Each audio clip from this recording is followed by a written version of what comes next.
सिगांनि सरकार आरो दिनैनि सरकारनि गेजेराव गोबां फाराग दं।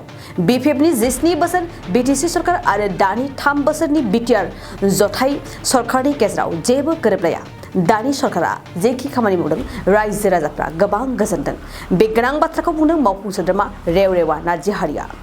सीमा ओनसोलखौ जौगाखांहोनायनि थांखिजों दिनै क'क्राझार जिल्लानि बिसमुरि बासबारि गोजौ फरायसालियाव जिल्ला खुंथायजों लोगोसे 40थि जिल्ला गायसनथाय सानजों लोब्बा लाखिनानै खुंफुंनाय सावराय मेलाव बाहागो लानानै मावफुं सोद्रोमा रेवरेवा नार्जिहारिया बेबायदि बाथ्राखौ बुंथियो।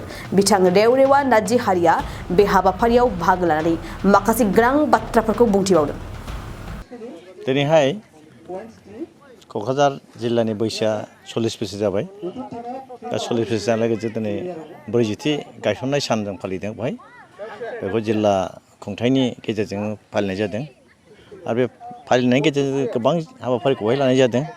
माखासे बे जायगानि फाउन्डेसन खालामनाय लाइब्रेरियानो होन स्कुल बिल्डिंआनो होन बिनि आरो माखासे बेहाय ट्रेनिं होदों मासरुम जे मैखुन आबाद मावग्रा महिलाफोरनो आइजोफोरनो बिसोरनि थाखाय ट्रेनिंनि थाखाय जाय सानथाम ट्रेनिं लाबाय बिसोरनि थाखाय सार्टिफिकेट होबाय आरो माखासे गर्भबती गोरबोआव थानाय आइजोफोरनि थाखाय निउट्रिसन फुड साइस्थ' गोनां आदारफोर माखासे होनाय जादों आरो बे गुबुन गुबुन डिपार्टमेन्टनि माखासे खामानि मावनायफ्राव जौगाखांनाय हिसाबै माखासे जाय मोजां साबसिन मावनो हायो बेबायदि माखासे बेहाय सार्टिफिकेट होन बायदिसिना रानना होनाय जादों आरो बेजों लोगोसे दिनै बेहाय जोंनि डिस्ट्रिक्ट डेभेलपमेन्ट बर्ड डिस्ट्रिक्ट कमिटिनिफ्राय गुबुन गुबुन जे डिपार्टमेन्टफोरनि जे खामानि मावनाय बबे डिपार्टमेन्टआ मा मावखो मा मावदिया थांनाय 40 बोसोराव आरो थांनाय थांनाय बोसोरसेयाव मा मावदों बेखौ गासिबो डिस्ट्रिक्टनि जेसेबां अफिसारफोर दं हेड अफ दा डिपार्टमेन्टजों लानानै रायलायदों आरो बेवहाय गासिबो जिनिसफोरखौ बुजायलायनायनि गेजेरजों दिनै बेवहाय बबे डिस्ट्रिक्टनि अफिसारफ्रा बबे डिपार्टमेन्टआ बे ओनसोलाव मा मावखो बेखौबो रायजोफोरनिफ्राय फिडबेक लानानै रायजोफोरनिफ्राय सोंदों नोंथांमोननि जायगायाव मा सुबिदा असुबिदा दं बेखौ सोंनानै मा लुबैदों बेखौ गासिबो दिनै सोंनाय फिननाय जालायनानै बेहाय बिथांमोननो माखासे खामानि मावनो थाखाय माने खोथा होबाय आरो बेखौ जों आसा खालामदों।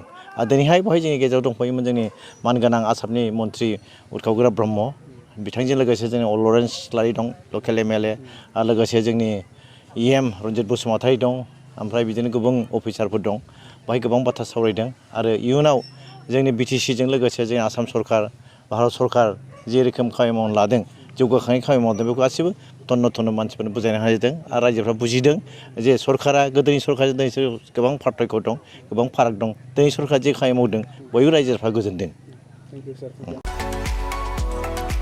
2023-24 सोलोंथाइ बोसोरनि थाखाय गोदान मुं थिसननाय लानानै फैदों डन बस्क' डिग्री कलेज साफागुरिया। देग्लायनिफ्राय डन बस्क' डिग्री कलेज साफागुरियाव बेचलर अफ आर्ट्स एबा BAनि सेथि सेमिस्टारनि गोदानै मुं थिसननाया दायो सोलिगासिनो दं।